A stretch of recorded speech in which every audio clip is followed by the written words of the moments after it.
జరుగుతున్న రోడ్డు ప్రమాదాల్లో ఎన్నో కుటుంబాలు తమ వారిని కోల్పోతున్నారు. కానీ ఎప్పటికప్పుడు ప్రమాదాల సంఖ్య తగ్గించడానికి పెద్ద ఎత్తున అవగాహన కార్యక్రమాలు కావచ్చు, లేకపోతే ఫైన్లు రాయటం,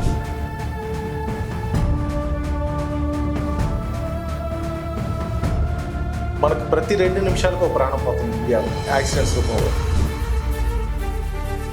అది కూడా ప్రత్యేకంగా 80% ఆఫ్ యాక్సిడెంట్స్ యూత్ చనిపోతున్నారు. ముఖ్యంగా పేరెంట్స్ అనేది కేర్ తీసుకోవాలనేది మా ఉద్దేశం, especially at the age of 16 to 35 years. So వీళ్ళు ఎక్కువగా యాక్సిడెంట్స్లో ఇన్వాల్వ్ అయ్యి ప్రాణాలు పోగొట్టుకోవడం జరుగుతుంది. ఒక్క ఎన్ఫోర్స్మెంట్ అంటే ఒక హెల్మెట్ పెట్టుకోలేదనో, లైసెన్స్ లేదనో, లేదంటే ఇన్సూరెన్స్ లేదనో, లేదంటే ర్యాష్ డ్రైవింగ్ అనో కేసెస్ రాయడమే కాదు, కేసెస్ రాయడంతో పాటు వాళ్ళు తీసుకెళ్ళి మేము ప్రత్యేకంగా కౌన్సిలింగ్ ఇవ్వడం, లేదంటే ప్రత్యేకంగా కాలేజ్కి అటుకు వెళ్ళి వాళ్ళకి అవేర్నెస్ క్రియేట్ చేయడం, ఇది కంటిన్యూస్ ప్రాసెస్. హెవీ లోడ్తో వెళ్తున్న లారీ ఉన్నట్టుండి అకస్మాత్తుగా దగ్ధమైందనో, లేకపోతే పలానా ఊరు నుంచి పలానా ఊరికి వెళ్తున్న ప్రైవేట్ ట్రావెల్ బస్ ఒక్కసారిగా ఫైర్ అయిందను. ఎందుకు సార్? జనరల్గా వాళ్ళు రెగ్యులర్గా బస్సులు ట్రావెల్ చేస్తూనే ఉంటాయి, ఫిట్నెస్ చెక్ చేస్తున్నామంటారు, సేఫ్టీ చూస్తున్నామంటారు, కానీ ఒక్కసారిగా ఎందుకు? అంటే ఈ ప్రైవేట్ ట్రావెల్ బస్సులు కావచ్చు, లేదంటే పబ్లిక్ ట్రాన్స్పోర్ట్ కావచ్చు, ఈ ఫైర్ అవడానికి ప్రధానమైన కారణాలు ఏముంటాయి?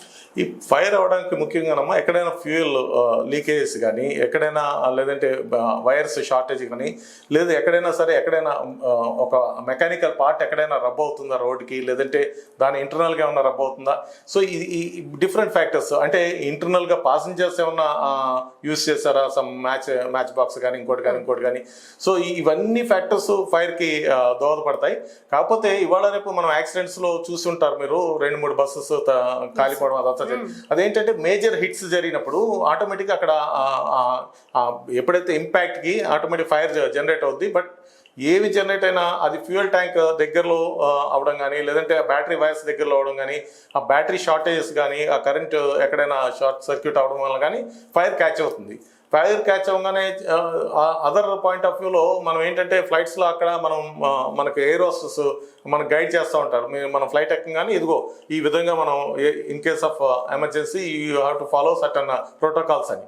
సో అలాగే ఈ బస్సెస్లో వాటిల్లో కూడా మేము ఈ మధ్య ఎప్పుడైతే ఈ కన్సర్వేటివ్గా వరుసగా యాక్సిడెంట్స్ అవుతున్నాయో, ఫైర్ యాక్సిడెంట్స్ అయ్యేప్పటికి మేము ఇదే ఉద్దేశాన్ని బస్సు ఓనర్స్ కానీ, డ్రైవర్స్ కానీ, అటెండెంట్స్ కానీ చెప్పడం జరుగుతుంది. మీరు బస్సు ట్రావెల్ మీ ట్రిప్ బిగినింగ్లోనే you just guide them, this is the emergency door, this is the way, if at all somebody is in panic, they can press this button, or otherwise they can use this fire extinguisher అని చెప్పి ఒకసారి మీరు explain చేయండి trip బిగినింగ్లోనే అని చెప్పడం జరుగుతుంది. ఏదేమైనప్పటికీ ఇది ఒక సమిష్టిగా మనం చేస్తే తప్ప ఈ సేఫ్టీ అనేది ఇంప్రూవ్ అవుతుంది. సార్, ఇప్పుడు లాస్ట్ 10 years నుంచి తీసుకుంటే వాహనాల సంఖ్య వినియోగం అనేది ఏ పర్సెంటేజ్లో పెరిగింది అని చెప్పొచ్చు? సో అలా చూసుకుంటేనమ్మా ఎస్పెషల్లీ లాస్ట్ 10 years అనే కన్నా కోవిడ్ తర్వాత మాత్రం ఎస్పెషల్లీ లాస్ట్ 5 years మనకి అట్లీస్ట్ 10 to 12% ఇంక్రీజ్ అయిపోతున్నాయి ప్రతి ఇయర్ వెహికల్స్. వేరేజ్ మనకి ఇన్ఫ్రా మాత్రం అలాగే ఉంది. లక్కీలీ మన హానరబుల్ ప్రైమ్ మినిస్టర్ గారు దీని మీద దృష్టి పెట్టి, హైవేస్ మీద దృష్టి పెట్టి, అలాగే మన surface transport minister Nitin Gadkari గారు, సో హైవేస్ చాలా ఇంప్రూవ్ చేస్తున్నారు. ఏం చేసినప్పటికీ మనకి వెహికల్ గ్రోత్ ఎలా అవుతుందో దానికి ఈక్వల్గా ఆ పర్సంటేజ్లో ఇన్ఫ్రా అనేది డెవలప్ అవ్వట్లేదు అనేది వాస్తవం. కాకపోతే ఉన్న మనకి రిసోర్సెస్లో how best we can utilize that infra అనేది that is the crux of the point. And one must feel that okay, మనకున్న ఇన్ఫ్రాస్ట్రక్చర్ మనకు తెలుసు, overnight we cannot improve it, but ఉన్న ఇన్ఫ్రాస్ట్రక్చర్లో what best we can use అనేది ఒక underline చేసుకుని మనం బిహేవ్ చేస్తే ఈజీ అమ్మా, అదేం పెద్ద టఫ్ టాస్క్ కాదు. సరే, ఎస్పెషల్లీ వైజాగ్ కానీ, విజయనగరం అండ్ శ్రీకాకుళం, ఈ ఉత్తరాంధ్ర కనెక్టివిటీలో ఎక్కువగా బ్లాక్ స్పాట్స్ ఎక్కడ, అంటే ఎక్కువ మేజర్ యాక్సిడెంట్లు జరగటం కానీ ఏవి గెస్ట్ చేస్తున్నారు? మీరు చాలా మంచి పాయింట్ చెప్పారు. మన ఉత్తరాంధ్ర అంటారు, అసలు మీరు ఆ రకంగా తీసుకుంటే టోటల్ ఆంధ్రప్రదేశ్ హైవే మీద ఉందనేసి నేను చెప్తాను. ఎందుకంటే మీకు అటు చిత్తూరు మెడ్రాస్ తడా బోర్డర్ నుండి ఇటు ఇచ్చాపురం దాకా ఎంటైర్ స్ట్రెచ్ మనం చూడండి, మీరు ఆ లాంగివిటీ అలాగా కంటిన్యూస్గా హైవే పక్కనే విలేజెస్ కానీ, టౌన్స్ కానీ, సిటీస్ కానీ అంతా ఈ హైవే అనుకునే ఉన్నాయి. సో మనకి హైవే అనేది బ్యాక్ బోన్, మనకి హైవే అనేది గ్రోత్ ఇంజన్, మనకి లాజిస్టిక్స్ అనేది టోటల్గా ఈ హైవేని యూస్ చేసుకునే మనం గ్రో అవుతున్నాం. సో ఇటువంటి పరిస్థితుల్లో డెఫినెట్గా మీకు యూసేజ్ ఎప్పుడైతే పెరిగిందో, అలాగే డిపెండెన్స్ ఎప్పుడైతే పెరిగిందో డెఫినెట్గా మిస్టేక్స్ కూడా పెరుగుతూ ఉంటాయి. సో ఆ మిస్టేక్స్ ఎంత బెస్ట్లో మనం తగ్గించగలం అనేదే మన నైపుణ్యాన్ని మనం ప్రదర్శించి మనం దాన్ని కట్టడి చేయాలనేది ఉద్దేశం, మెయిన్ ఉద్దేశం. దానికే డిపార్ట్మెంట్స్ అన్నీ కూడా ఈ బ్లాక్ స్పాట్స్ ఇన్స్పెక్షన్స్ ఎప్పటికప్పుడు పీరియాడికల్గా ఇన్స్పెక్ట్ చేయడం, ఈ what best, how best we can improve that black spot without any further accidents అనే దాని మీద కంటిన్యూస్గా దీని మీద వర్క్ చేస్తున్నారమ్మా departments, police, transport as well as highways and R&D. కానీ మీరు చెప్పిన ఉత్తరాంధ్ర ఈ స్ట్రెచ్ తీసుకుంటే ఇప్పుడు మనకి fortunate, we are very much fortunate in that we have very big this thing, Bhogapuram Alluri Sitarama Raju airport అది ఓపెన్ అయింది. ఇప్పుడు మనకి ఇంకా కొంచెం ట్రాఫిక్ కూడా అటు హైవేలో పెరిగే ఛాన్సెస్ చాలా ఎక్కువ ఉన్నాయి. సో దాన్ని దృష్టిలో పెట్టుకుని government is very much concern about roads widening as well as infra. So ఏది చేసినప్పటికీ మన బిహేవియర్ అనేదే మనం మార్చాలి తప్ప ఇవన్నీ మనకి సప్లిమెంట్స్. బట్ ఫైనల్లీ అల్టిమేట్గా how you are behaving on the road which reflects you, that's it. Yes sir, ప్రతి సంవత్సరం రోడ్డు ప్రమాదాల సంఖ్య, రోడ్డు ప్రమాదాల్లో మరణించిన వారి సంఖ్య, రోడ్డు ప్రమాదాల వల్ల క్షతగాత్రులైన వారి సంఖ్య, ఇట్లా దేనికవే గణాంకాల ప్రకారం మనం నెంబర్ డిజిట్లో చెప్పుకుంటూ పోతున్నాం. ఇది ఇంక్రీజ్ అవుతూనే ఉంది కానీ డిక్రీజ్ అవ్వటం లేదు. బట్ అప్పుడప్పుడు అంటే కొన్ని సంవత్సరాల్లో మన అదృష్టవశాత్తు కావచ్చు, కొంచెం అవేర్నెస్ అగ్రెసివ్గా తీసుకెళ్ళడం వల్ల ప్రమాదాల సంఖ్య తగ్గొచ్చు, ఆ నెంబర్ కూడా తగ్గొచ్చు. కానీ ఏదైతే టార్గెటింగ్ ఉందో ఇప్పుడు జీరోకి తీసుకురావాలి రోడ్డు ప్రమాదాల సంఖ్య అనేది, ఇది పాసిబుల్ అయ్యే పరిస్థితులు కనిపిస్తున్నాయా సార్? డెఫినెట్గా అమ్మా, డెఫినెట్గా one should have commitment, that's it. ఎందుకంటే అమ్మా Geneva, as per Geneva convention 2025కి 50% యాక్సిడెంట్స్ తగ్గాలని, అలాగే 2030కి 0 యాక్సిడెంట్స్ అవ్వాలనేది మన ఇండియన్ గవర్నమెంట్ కాంట్రాక్ట్ సైన్ చేయడం జరిగింది జెనీవా కన్వెన్షన్లో. బట్ ఏదేమైనప్పటికీ అది కార్యరూపం దాల్చకుండా ఇంకా గ్రోత్, యాక్సిడెంట్స్లో గ్రోత్ చూస్తున్నాం మనం. రీజన్స్ ఏంటంటే ఇదే ఇప్పుడు మనం చెప్పుకున్న సోకాల్డ్ అంటే చిన్న మిస్బిహేవియర్స్, రోడ్డుని మిస్యూజ్ చేస్తున్నాం అనేది ప్రతి ఒక్కరు ఒకసారి బేరీ చేసుకుని, సో ఇలా కాదు మనం ఇలా చేస్తే మనం సేఫ్గా ఉంటాం అనేది చేస్తే కనుక 0 యాక్సిడెంట్స్కి మనం రావడానికి పెద్ద కష్టమేం కాదు. ఓన్లీ థింగ్ అందరికీ ఆ సివిక్ సెన్స్ ఉండాలి.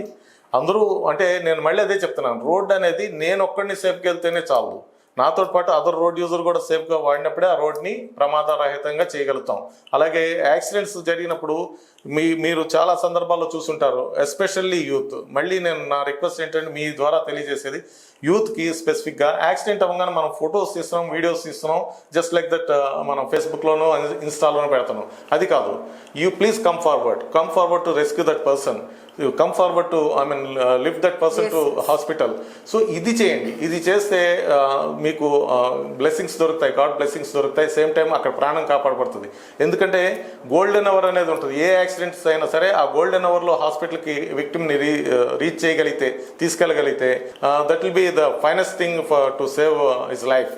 సో ఇది ఎస్పెషల్లీ మీ ద్వారా నేను అపీల్ చేసేది ఏంటంటే యూత్ అందరికీ, మీరు దయచేసి ఎక్కడైనా యాక్సిడెంట్ అయితే మీ పేర్లు ఏదో రాసుకుంటారు, మిమ్మల్ని కోర్టుల చుట్టూ తిప్పుతారు అనేది ఇబ్బంది ఎక్కడ ఉండదు. దీనికి ఒక పథకం కూడా తీసుకొచ్చారు, ఎంకరేజ్మెంట్ కూడా చేస్తారు. Absolutely that is what I wanted to tell you.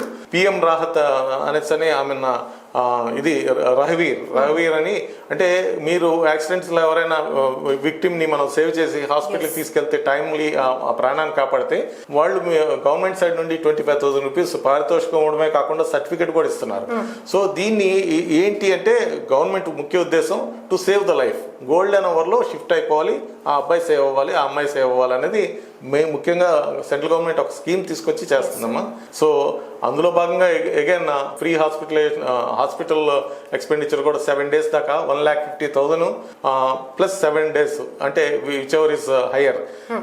ఈ దీనిలో హాస్పిటల్ ఎక్స్పెండిచర్ కూడా గవర్నమెంటే భరిస్తుంది, సెంట్రల్ గవర్నమెంట్ భరిస్తుంది. అది which is very good scheme launched by honourable prime minister sir. Sir మీరు స్పెషల్ డ్రైవ్స్ చేసినప్పుడు జనరల్గా ఆర్టీఓస్ స్పెషల్ డ్రైవ్ చేశారంటే హెవీ వెహికల్స్నే ఫోకస్ చేస్తారు ఈ ఫిట్నెస్ లేని వాహనాల మీద. కానీ అందరూ అనుకునేది కూడా భారీ వాహనాలు ఫిట్నెస్ మెయింటైన్ చేస్తే సరిపోతుందా, ఈ కార్లు కానీ లేకపోతే 2 వీలర్స్ ఇవన్నీ పర్వాలేదు అనేటటువంటి ఒక ఆలోచన కూడా ఉంది సార్ యంగ్ జనరేషన్లో. సో ఏం చెప్తారు? మెయింటెనెన్స్ పార్ట్కి వచ్చేప్పటికమ్మా, ఇప్పుడు జనరల్గా commercial vehicles, non commercial vehicles అంటే transport vehicles are called commercial vehicles, yellow board which is displayed by yellow board, whereas non transport vehicles, personalized vehicles అంతా వైట్ అండ్ బ్లాక్ లెటర్స్లో ఉంటాయి. సో ఇది మనం రెండు విధాలుగా చూస్తే కమర్షియల్ వెహికల్స్కి వచ్చేప్పటికి every year if it is a new vehicle every 2 ఇయర్స్కి ఒకసారి ఫిట్నెస్ చేయించుకోవడం, ఎప్పటికప్పుడు క్రాస్ చెక్ చేయించుకోవడం, ఇది వాళ్ళకి ఏంటంటేనమ్మా వాళ్ళ కమర్షియల్ యాక్టివిటీ.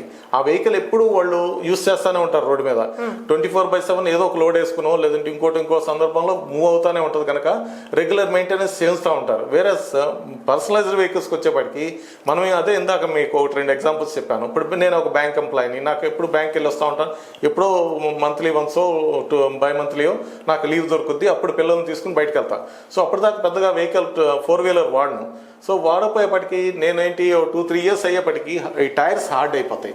టైర్స్ హార్డ్ అయిపోయి మనం యూస్ చేయకపోవడం వల్ల టైర్స్ హార్డ్ అయిపోయి ఎప్పుడో ఫైన్ మార్నింగ్ మనం ఏదైనా ఒక long trip say something like 200 kilometres Annavaram, Simhachalam లేదా తిరుపతి వెళ్దామని బయలుదేరితే అది ఏ మినిట్లో ఎక్కడైనా షార్ప్ ఎడ్జ్ తగిలితే కనుక ఇమీడియట్లీ టైర్ బస్ట్ అయ్యే ఛాన్స్ ఉన్నాయి. There is every chance of getting into accident. So ఇది పర్సనలైజ్డ్ వెహికల్స్కి యాక్చువల్గా గవర్నమెంట్ ఏం చేసింది, యాక్చువల్ వెహికల్ కొన్నాక 15 ఇయర్స్ దాకా దాని లైఫ్ పీరియడ్ అనేసి ఇస్తూ తర్వాత ఎవ్రీ 5 ఇయర్స్కి రెన్యూవల్ చేయించుకోవాలనేది as per act. But act ఏ విధంగా చెప్తుందంటే మీ యూసేజ్ తక్కువ ఉంటుంది కనుక you take care of your vehicle. So but 15 years అయ్యేపటికి దాని లైఫ్ అయిపోతుంది. If you wanted to extend your vehicle life you come forward and pay the taxes and get the things done. ఆ maintenance అంతా పర్ఫెక్ట్గా ఉంటే దాన్ని 5 years extend చేస్తారనేది government policy. So irrespective of government policy, నా personalised vehicle నేను నా tyres బాగున్నాయా లేదా, నా డాక్యుమెంట్స్ ఇన్సూరెన్స్ ప్రాపర్గా ఉందా లేదా, లేదు నా ఇంజన్లో ప్రాపర్గా ఫంక్షనింగ్ ఉందా లేదా, లేదు ఇవన్నీ చూసుకోవాల్సింది as a individual. This is my personal care. So everyone should feel that my car is in perfect condition, my 2-wheeler is in perfect condition, or otherwise I have to get it my done. vehicle is my life. Simple. Yeah yes sir. Sir ఇప్పుడు మీ జర్నీలో చాలా వరకు awareness ఇస్తారు, చాలా ఫైన్లు వేస్తారు, ఇవన్నీ నడుస్తాయి. కానీ ఇప్పటికీ మిమ్మల్ని బాగా కదిలించినటువంటి ఒక ఇన్సిడెంట్ ఏమైనా ఉందా? అదేనమ్మా, నేను మళ్ళీ నా ఫోకస్ కూడా ఏదైతే మన హానరబుల్ ప్రైమ్ మినిస్టర్ గారు, హానరబుల్ సీఎం గారు ఏదైతే డెమోగ్రఫిక్ డివిడెండ్ అనేసి అని ప్రత్యేకంగా యూత్ మీద ఫోకస్డ్గా ఎప్పుడైతే ఉన్నారో, సో దాన్నే మేము క్యారీ ఫార్వర్డ్ చేస్తున్నాం. మాకంటూ స్పెషల్ ఎజెండా ఏమి ఉండదు. Only thing is the government interest we have to carry forward. So అలా చూసుకునేప్పటికీ మా one and only goal is to address the youth. I didn't ask that sir. అంటే ఇప్పుడు మీ కళ్ళెదుట కానీ పలానా యాక్సిడెంట్ అవ్వడమో, అందులో ఒక చిన్న ఎంగేజ్ లో ఎవరైనా చనిపోతే వాళ్ళ పేరెంట్స్ అట్లా ఏదైనా ఉందా అని? That way definitely. అదేంటంటే ఈ మధ్య ఒక హిందుస్థాన్ జింక్ దగ్గర మనకి ఇంతకుముందు జింక్ అనేది ఉండేది, ఇప్పుడు లేదు, అది క్లోజ్ చేస్తారు. అక్కడ ఒక పిల్లడు అంటే ఇంజనీరింగ్ జాయిన్ అయ్యాడు XYZ college name I don't want to name it. So వాళ్ళ మదర్ని నువ్వు నాకు బైక్ కొనిస్తేనే కాలేజీకి వెళ్తాను లేకపోతే వెళ్ళను అనేసి మారం చేస్తే వాళ్ళ ఫాదర్ ట్రైనింగ్కి వెళ్ళారు, 3 months ట్రైనింగ్. వాళ్ళ మదర్కి ఏమో కొనే కెపాసిటీ లేదు, వెహికల్ కొనే కెపాసిటీ లేకపోతే పుస్తలు తాకట్టు పెట్టి, ఈ పిల్లడు బాధపడలేక పుస్తలు తాకట్టు పెట్టి వెహికల్ ఫైనాన్స్ లో తీసుకుని కొంత అమౌంట్ ఈవిడ కట్టి వాళ్ళ నాన్నగారికి తెలియకుండా వెహికల్ కొనిచ్చారు. కొనిస్తే ఈ అబ్బాయి ఒక 1 week కాలేజీకి వేసుకెళ్ళాడు. సమ్ 8th డేనే వాళ్ళ ఫ్రెండ్స్ తోటి ఇంటికి వచ్చి ఒకసారి ముగ్గురు వచ్చారు, ట్రిపుల్ రైడింగ్లో వచ్చి వాళ్ళ ఇంటికి వచ్చి కాసేపు కూర్చుని ఒరే భోజనం చేయండి రానేసి అంటే జస్ట్ వాళ్ళని దింపేసి వస్తాను బస్ స్టాండ్ దగ్గర అని చెప్పి వాళ్ళని తీసుకుని బయటకు వెళ్ళి తిరిగి ఆ ముగ్గురు రాలా, ఆ డివైడర్ స్పీడ్గా వెళ్ళి ఆ డివైడర్ కొట్టి చనిపోయారు. సో ఇది చాలా ఆ తండ్రికి తెలీదు, వెహికల్ తీసుకున్నట్టు తెలీదు, లేదంటే ఈవిడ లోన్ తీసుకుని వెహికల్ కొందన్న సంగతి తెలియదు. Just like that phone call receive చేసుకుని ఆయన అక్కడే కొలాప్స్ అయిపోయాడు. ఏంటి, నాకు నా ఫ్యామిలీ, నా కొడుకు అలా చూస్తూ కళ్ళెదుట డిసప్పేర్ అయిపోయాడు. నాకు తెలియకుండా అసలు వెహికల్ ఎలా కొనిచ్చారు, ఏంటి సందర్భం ఏంటని ఎవరికి చెప్పుకుంటారు చెప్పండి, ఆ తల్లిదండ్రుల ఆవేదన. సో ఇది దయచేసి యూత్ మీరు కొంచెం తల్లిదండ్రుల మీద ఒత్తిడి చేయకండి. నాకు బండి ఇస్తే కానీ కాలేజీకి వెళ్ళను, లేదంటే నాకు బండి ఇస్తే కానీ జాబ్కి వెళ్ళను. ఇలాంటి మీరు మీ ఒత్తిడి తల్లిదండ్రులు ఒక స్టేజ్ దాకా బేర్ చేయగలుగుతారు. తర్వాత ఇదిగో ఈ నష్టాన్ని ఎవరు తిరిగి తీసుకురాగలరు అనేది జస్ట్ ప్లీజ్ అండర్లైన్ ఇట్.